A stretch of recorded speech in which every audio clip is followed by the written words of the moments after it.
तो चलिए विद्यार्थियों, आज की कड़ी हम फिर से शुरुआत कर रहे हैं। और आज जो मैंने प्रश्न लिया है वही 2018 में ही पूछा गया था, लेकिन ध्यान देंगे ये साइंस सेक्शन वालों को भी मैं सोल्व करा रहा हूँ। इसके बाद जो आर्ट्स में जो प्रश्न पूछे गए थे मैं उसका भी जवाब लेकर जल्द ही हाजिर होऊंगा, क्योंकि साइंस और कॉमर्स में दोनों में एक ही अंग्रेजी पूछता है और आर्ट्स वालों का अंग्रेजी जो है अलग होता है, अलग नहीं होता है, इसी टाइप का रहता है, ठीक ना। तो मैं उसको भी सोल्व करवाने का प्रयास करूँगा। तो चलिए हम बढ़ते हैं प्रश्न संख्या 21 की ओर, क्योंकि कल मैं 20 तक आपको बता दिया था, आज मैं आगे लेकर चल रहा हूँ। तो प्रश्न संख्या 21 कहता है you Khalistan not go to attend the meeting. अब इसमें कहता है कि इसका बेस्ट ऑप्शन चुनिए, इसका बेस्ट ऑप्शन क्या होगा। तो ध्यान देंगे कि एक मॉडल वर्ब ऐसा है ना, नीड के बाद जैसे ही नॉट लग जाता है तो मॉडल वर्ब बन जाता है। तो कैन से यहाँ पर सबसे पहला ऑप्शन आपको देखना है कि लिखा है कैन, तो कैन से परमिशन का बोध होता है, इससे जो है कैपेसिटी, एबिलिटी और पावर का बोध होता है। तो ये तो दिखा नहीं रहा है। और दूसरा चीज़ है, इसलिए ये नहीं होगा। दूसरा देखिएगा एक मे जो लिखा है, मे से परमिशन का बोध होता है, ये भी नहीं होगा। और वुड जो है पास्ट को बतलाता है ना, पास्ट हैबिट को बताता है, जैसे ही would come to my house, वह मेरे घर आया करता था। तो ये भी नहीं होगा, यानी नीड एकदम बिल्कुल सही है। क्योंकि ध्यान देंगे कि नीड जो ऐसा मॉडल वर्ब है कि नीड के बाद डायरेक्ट अगर नॉट लगता है तभी ये मॉडल वर्ब बनता है, अगर नॉट हटा दिया जाए तो मॉडल वर्ब नहीं बनता है। तो इसका मतलब हो जाएगा I do not go to attend the meeting, आपको मीटिंग जाने की ज़रूरत नहीं है। क्वेश्चन नंबर 22 की ओर बढ़ते हैं। क्वेश्चन नंबर 22 आपका कहता है कि भेन राधा खालिस्तान बैग सी विल स्लिप। ध्यान देंगे कंडीशनल सेंटेंस मैंने बताया था। कंडीशनल सेंटेंस क्या कहता है कि अगर दो सेंटेंस रहे और अगर एक सेंटेंस अगर फ्यूचर में रहे, एक सेंटेंस क्या चीज में रहे, फ्यूचर में रहे, तो दूसरा सेंटेंस जो होता है वो प्रेजेंट इंडेफिनिट में होता है। और कौन सा होता है, जिसमें कंजक्शन रहेगा, यानी इफ लगा हुआ रहेगा या भेन लगा हुआ रहेगा, तो इसके बाद जो सेंटेंस होगा उसमें सब्जेक्ट के बाद V1 या V5 का इस्तेमाल होगा। तो देखिए यहाँ पर फ्यूचर टेंस है, लेकिन इधर प्रेजेंट टेंस की जगह पर क्या कर दिया है, खाली कर दिया। देखिए तो बिल कम तो होगा नहीं, क्योंकि राधा है तो राधा के लिए यदि V1 तो लगेगा नहीं, राधा के साथ क्या लगेगा, जब भी लगेगा तो नीचे वाला V5 लगेगा, और बी में V5 है तो इसलिए सही है। ये भी गलत, ये V2 है, हैज़ कम तो होगा ही नहीं। तो मैं समझता हूँ कि आप समझ गए होंगे। अब मैं बढ़ रहा हूँ प्रश्न संख्या 23 की ओर। प्रश्न संख्या 23 क्या कहता है, इसको हम समझने का प्रयास करते हैं। प्रश्न संख्या 23 कहता है कि would you mind Khalistan to my house. ध्यान देंगे दो वर्ब याद रखेंगे, मैं ज़्यादा नहीं बताऊंगा। एक एंजॉय है और दूसरा जो है माइंड है। इसके बाद जो क्रिया आती है ना, उसमें जो है ING का इस्तेमाल होता है। अब यहाँ पर देखिए माइंड है, ING किस में लिखा है भाई, तो ING D में लिखा है। ये सही हो गया, ये तो होगा नहीं, ये भी नहीं, ये भी नहीं। समझा रही बात, एकदम सीधा दिमाग लिखिए कि देखिए माइंड लिखा हुआ है, ING कहाँ है, बस एक बार में बन जाएगा। अब चलिए प्रश्न संख्या 24 की ओर। प्रश्न संख्या 24 क्या कहता है, इसको हम समझने का प्रयास करते हैं। कहता है सी इज खालिस्तान मोस्ट ब्यूटीफुल गर्ल। ध्यान देंगे अगर कंपैरेटिव डिग्री रहेगा तो इसके पहले जो है देन का प्रयोग होता है, और अगर सुपरलेटिव डिग्री रहेगा तो कंपैरेटिव डिग्री के पहले नहीं, सॉरी, कंपैरेटिव डिग्री के बाद जो है देन का प्रयोग होता है, और सुपरलेटिव डिग्री के पहले जो है द का प्रयोग होता है। अब देखेंगे यहाँ पर है मोस्ट ब्यूटीफुल, देखिएगा ब्यूटीफुल होता है, ब्यूटीफुल को जब कंपैरेटिव करेंगे तो होता है मोर ब्यूटीफुल, और जब इसको सुपरलेटिव करेंगे तो होता है मोस्ट ब्यूटीफुल। तो सुपरलेटिव डिग्री है यहाँ पे, तो यहाँ पर द का इस्तेमाल होगा। तो एन भी नहीं, ये भी नहीं, और ये वाला सही, ये तो होगा ही नहीं। अब चलिए प्रश्न संख्या 25 की ओर। प्रश्न संख्या 25 क्या कहता है, इसको समझने का हम प्रयास करते हैं। प्रश्न संख्या 25 बहुत ही आसान है। प्रश्न संख्या 25 कहता है कि my sister Khalistan a dress for her birthday last week. अब देखिएगा जिस वाक्य में लास्ट लगा हुआ रहे, क्या लिखा हुआ रहे, लास्ट लिखा हुआ रहे या स्टरडे लिखा हुआ रहे, है ना, तो इसमें जो सेंटेंस होता है वो पास्ट इंडेफिनिट टेंस में होता है, पास्ट इंडेफिनिट टेंस। और पास्ट इंडेफिनिट टेंस में कैसा वर्ब का इस्तेमाल होता है, V2 का इस्तेमाल होता है। तो देखिएगा बाय तो V1 है ख़त्म, और बाय का V2 बाइड कभी होता ही नहीं है, बिल बाय तो होगा नहीं क्योंकि तो फ्यूचर हो जाता है। तो बाय का जो पास्ट टेंस होता है वो होता है बाउट, है ना। बाई होता है फर्स्ट रूप, दूसरा रूप होता है बाउट, और तीसरा रूप भी होता है बाउट ही होता है। तो आप समझ गए होंगे, इसका आंसर डी सही होगा।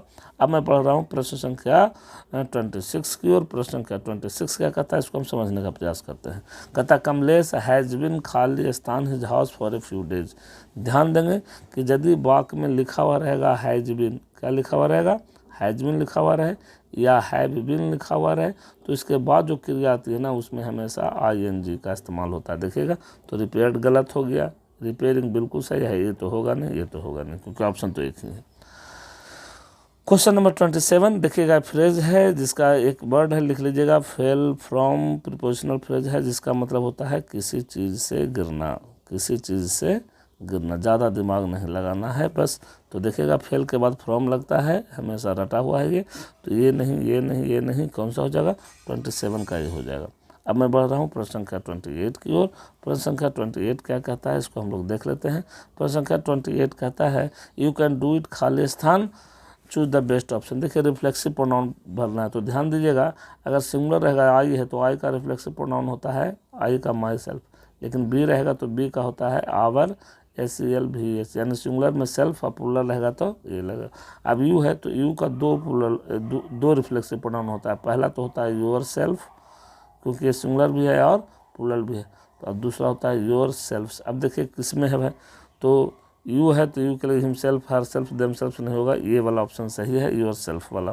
तो 28 का आंसर क्या हो जाएगा, ये हो जाएगा, है ना। इसी तरह से याद रखिएगा, IBU हो गया, ही का हिमसेल्फ होता है, सी का हर सेल्फ, इट का इट सेल्फ होता है। अब देखिएगा प्रश्न संख्या 29, एक वर्ड देख लीजिए, FAMILY, फैमिली का नाम आपने सुना होगा। अब देखिए जब इसको हम प्लूरल करते हैं तो नियम है कि FAM लिखेंगे, I भी लिखेंगे, L भी लिखेंगे।